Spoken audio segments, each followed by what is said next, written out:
Iran Israel యుద్ధంతో petrol diesel ధరలు పెరుగుతాయన్న చర్చ జరుగుతోంది. చమురు రవాణాకు కీలకమైనటువంటి హర్మూజ్ జలసంధిని మూసివేశామని ఇరాన్ హెచ్చరించడంతో ఈ చర్చలు కొనసాగుతున్నాయి.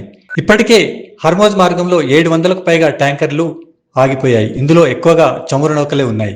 దీంతో ప్రపంచవ్యాప్తంగా ఇంధన రవాణాకు తీవ్ర అంతరాయం ఏర్పడుతోంది. దీంతో ప్రత్యామ్నాయం వైపు చాలా దేశాలు ప్రయత్నిస్తున్నాయి.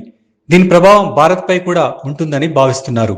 భారత్, చైనా ముడి చమురు దిగుమతుల కోసం ఎక్కువగా హర్మూజ్ మార్గంపైనే ఆధారపడుతున్నాయి. భారత్లో దేశీయ అవసరాలకు తగిన ఎల్పీజీలో 80 నుంచి 85% దిగుమతుల రూపంలోనే లభిస్తోంది. ఇందులో అత్యధికంగా గల్ఫ్ ఉత్పత్తిదారుల నుంచి హర్మూజ్ జలసంధి మార్గంలోనే వస్తోంది. ప్రస్తుతం ఎల్పీజీ నిల్వలు 2 వారాల వరకు ఉంటాయని ఇండస్ట్రీ నిపుణులు భావిస్తున్నారు. ఇక దేశం మొత్తం దిగుమతుల్లో 50%కి సమానమైనటువంటి చమురు దిగుమతి అవుతోంది. ఈ సరఫరా నిలిచినప్పటికీ మరో 4 రోజుల వరకు కూడా ఇబ్బంది ఉండదన్న అంచనాలున్నాయి.